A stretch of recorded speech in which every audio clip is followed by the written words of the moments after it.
this is the church. Indeed. Is there a regular service here, Ralph? Yes, and they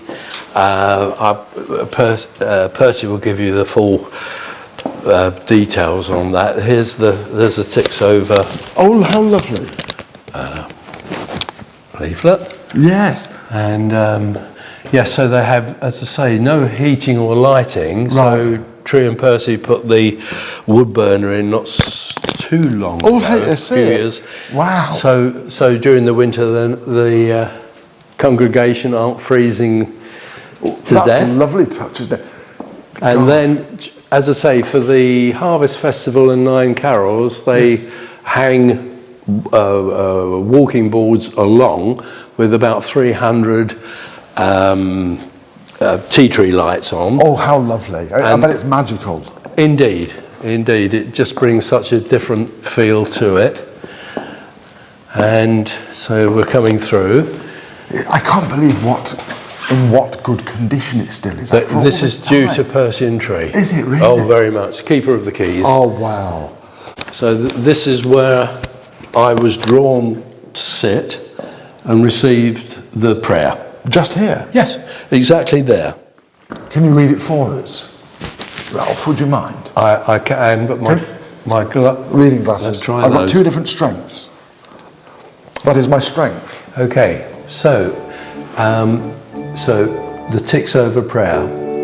This church here given in peace and laying in quietness, given of the land, for its people to visit and pray. Not just to pray, but to bring them together in everything they had to say. From birth to death, these church doth open and embrace every precious soul. As the winds bring the seasons, doth this church stand and see, and watches and cares on all of earth's labours of fruit. From the beginning, when this church first stood, its carrier of the keys are the carriers of its heart. Long may these carriers survive, to keep the heartbeat so strong, to allow prayers to go out across this God-given land, to allow many fellows' hearts to join as one, and in turn to merge within the heart of this church. We pray out loud, given on clear voice to carry over the fields, through the trees and across streams. It will be heard. Amen. This prayer was spiritually given to Ralph Ticehurst, a visitor to the church, sitting on the bench below in the company of village resident on the 19th of February 2005. It was given to the current parishioners of this church for its ancestors and past key carriers for when this first stone was laid. Wow, absolutely fantastic. Thank you, Ralph. So it's beautiful, beautiful words there. And apparently when I was receiving it, Tree kept saying, and Jan, bless her, she kept saying to Jan, I kept looking at Ralph, he's not here. He wasn't here. And she said she could see tears occasionally coming down my face because it was emotional. When that prayer came through, it comes through with the emotion of who was giving it. Oh, I see. That's fascinating. With meaning, yes. Did Jan write it down, or did you record it? How could you remember all those lovely words? Jan and Tree were rushing round in here trying to find a church. Bits of paper. So any pieces of larger areas of white left over, they were writing round all the other missives to get this down. Did you say it in small sections, Ralph, or because you wouldn't write it all down? No, I think enough. I've still got it. You wrote it down in small sections. They did. Jan did. Yeah. Yes. But did you say it fluently or in little bits as they were fed to you from apparently Spirit? Tree felt it was coming through in little sections, so I may be getting. And this was when I was first started being given spiritual prayers, poetry, prose, and being slightly dyslexic. but this all came through in one go. But it sounded fragmented, but I knew exactly where every line of the prayer needed to go. Right. Stop, start, finish. So you pieced it together. I pieced really? it together. Well, I was shown. Yeah. Oh, were you? Oh, yes. So effectively, although I'm the carrier, Yes. nothing to do with me, to do with the farming family. Wow. Farming the land. So even more incongruous coming from the East End of London. Yes. Well, of course, yeah. Well, thank you so much for showing us that. And where's the portal? There's a portal somewhere here where the candles burn. Where the boards are hung down, obviously horizontally, they roughly, I think, Tree and Post said they put about 300 tree lights on. All here? Hanging above. Like tea lights, yeah? Tea tree lights. Oh, so yeah. The little metal thing, yes. Yeah. They put them all here? All running on the walking floorboards hanging above. Yes. So boards, yeah? Yeah. Put tea trees on. So the 4 candles that are immediately above my prayer. Yes. Burn down twice as quick as all the other 300 candles every time. That is amazing. And Tree couldn't understand why, and then I had to explain, well, it's a portal opens from spirit, their dimension to reach us. Right. They have to reach us, so a doorway has to open if we go into another time zone. Yes. Yeah?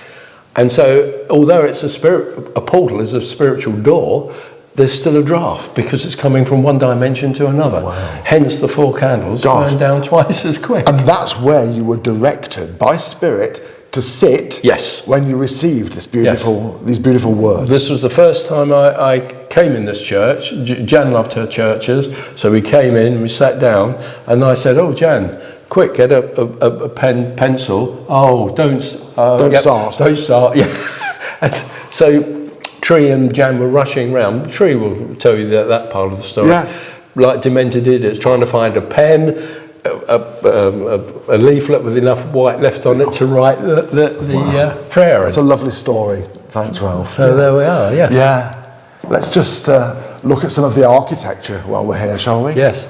As you say, very well kept. Incredible, yeah, for its age. And the early part is down here, is it? The 9th century part? We'll just check with Percy, but I'm pretty sure. So this is 9th century, and then this section here... This is the new extension. Is the 1100s. Yes. The new extension. Yes. Still guaranteed. Seems like yesterday.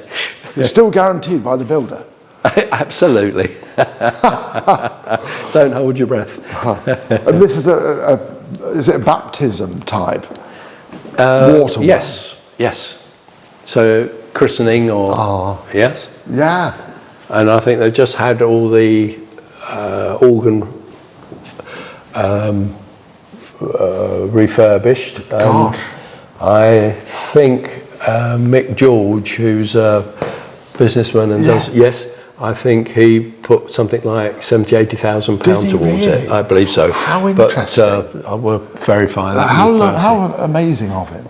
I got something else given here in 2005 for the Harvest Festival. I can read that if you want. Yes, please. Yes, right. Yes. Because we'll probably load this up for the parish. Yes.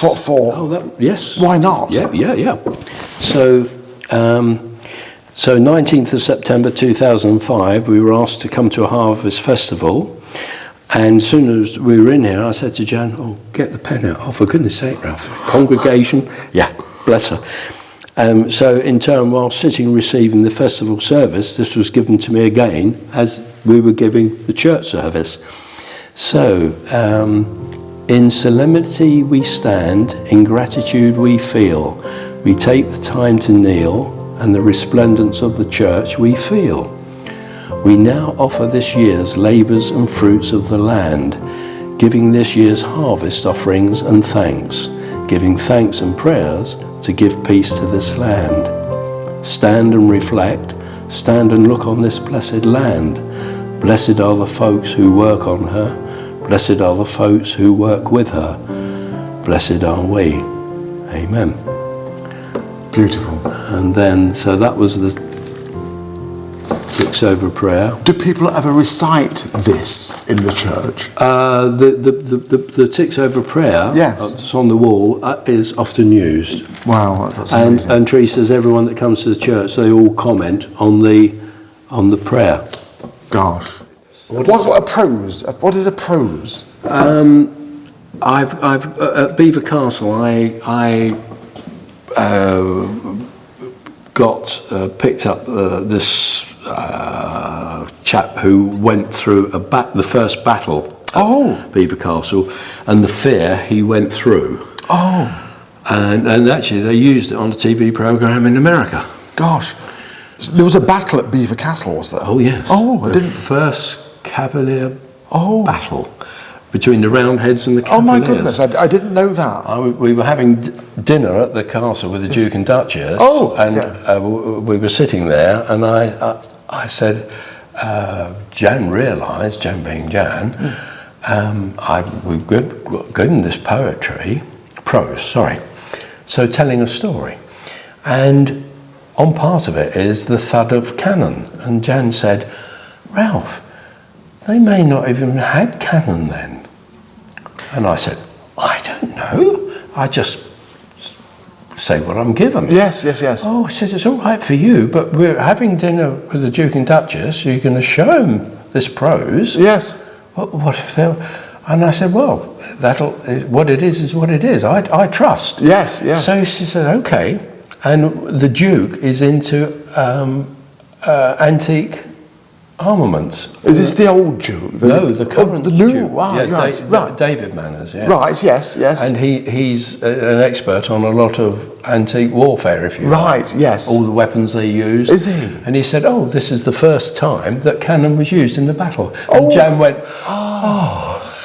Belvoir Castle. Oh, lovely, yes. Right. So this was given to me on the 7th of January 2006. And we were given freedom of the castle, Jan and I, from the roof, everywhere. And I said to Emma Rutland, the Duchess, I'm being shown that they want to give me, I thought at the time, poetry, but it's prose. Right. And then, and I've got this on tape as well somewhere. Yes, so on the 7th of January 2006, Belvoir Castle, the next piece is actually prose with subtitles of Cobwebs Through Antiquity, given of times gone by. The Duchess of Rutland, Emma Rutland, allowed us the freedom of the castle, including the roof, as I was aware that I was going to be given prose, of what content I didn't know at the time. On receiving this, the Duke and Duchess were thrilled with it. It was also used on a television programme regarding castles in this area of England and shown in America. So, shall I start? Yes, please, Ralph. So we called it Castles in the Sky because, like most castles, it sits up high on the very top. Yes. And then I was given a second title, as we said, Cobwebs of Antiquity, given of times gone by. So this is a person that fought in the very first battle.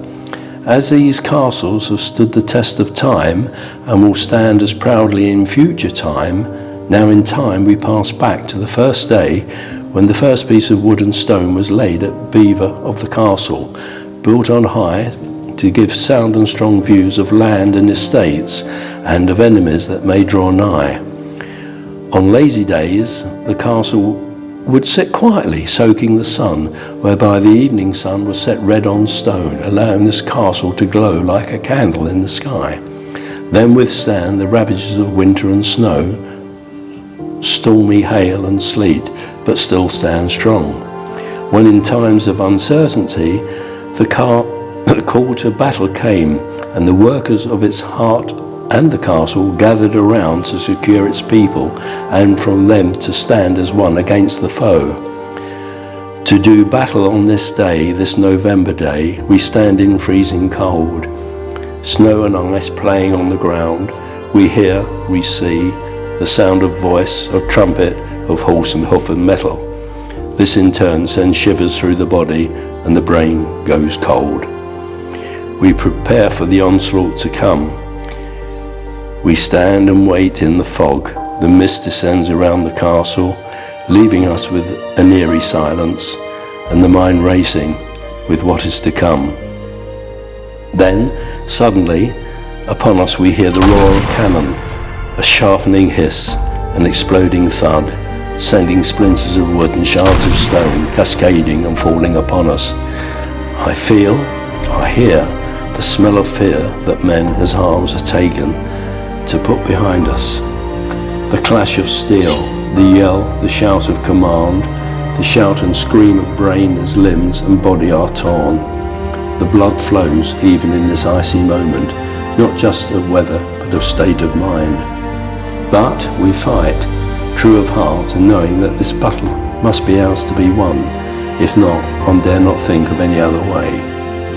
With foes and friends standing by your side, we charge, we repel, pull back, then charge yet again, knowing we must not falter.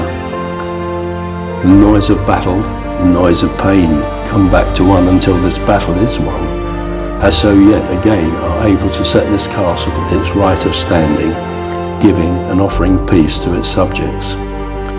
'Tis true that castles have fallen and yet have been rebuilt, and yet fallen and been rebuilt.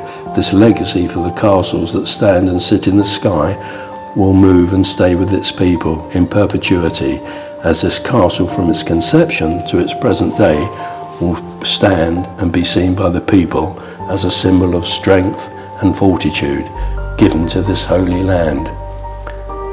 This castle at Belvoir has been granted with Holy Land because at the conception of this said castle it was built in the name of Christ, fought for in faith, and to be carried forward in time by its keepers of the heritage. Thereby it is decreed, this castle will stand in time. Wow, what a fantastic and poignant few words there. Absolutely amazing. Now, this was given to you in spirit by Mary, Queen of Scots. Yes, and it was the year 2000, and Tuesday, 17th of October, on the island of Inchmahone in Scotland. And it's the only island recorded because it was an English cartographer, and once they found out he had called this an island, he was promptly sacked because it should have been called a loch. So he never got any further work in Scotland. And then Jan had all the details, and the interesting part of the detail was that she wouldn't tell me about. Her information was she was Mary Queen of Scots was taken for safekeep, being moved continually because fear of being killed. Yes, constantly on the move. And what age was she when this to when this poem relates? Right. Well, on Jan's official paper she was given, which she didn't show me, it said 4 years of age. Right, quite young. Yes, but you're here on this poetry. She told me I was 3 near 4. Right. So, simply called it Mary Queen of Scots. We were the only people on the island. They feared me, so they brought me here. We came on early bird song. With muffled hoof and muffled oar, we travelled to the isle. The early morning air was crisp and cold upon my cheeks. The waters lapped and slapped the shore, chilling me in my thoughts. I was 3, now 4. My fear was chilling my thoughts. My time for safe retreat be fleet. My play is but be spare. As night draws near and we huddle closer, we feel the cold of night's clear air. We hear the swords that are taken, given now our safe location. Their lives are given to us, allowing our great salvation. My time here given was but brief, as was my food, borne to me by hooded figures, until this day to pray, not play. This by deed was how they had their say. With whispers now upon the wind, our time to stay has come to an end. Now given time is at an end, and time now given we must amend. With words on the water we cross back over, leaving these people in prayer, and may they not falter. And so they were black cannons on the island at that time. Gosh. And then we had the dictaphone as well, And on that line, we came on Early Bird Song. We had a cacophony of bird song. I'll give you the CD, you can hear it. Thank you, Ralph, yes. And then at the back end of the CD, coming more into your world, we had what they call white sound. Bearing in mind we were the only ones on the island, Jan and myself, because we were rowed across, we picked up faint music in the back. It sounded like pipe music.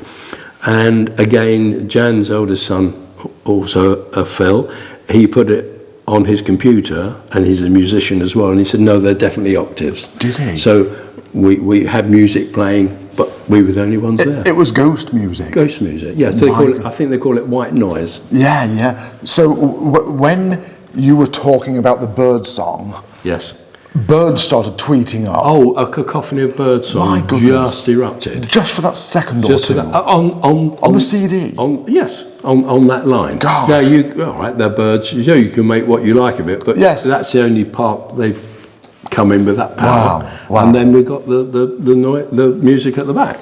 Gosh, that's unbelievable. It's fantastic.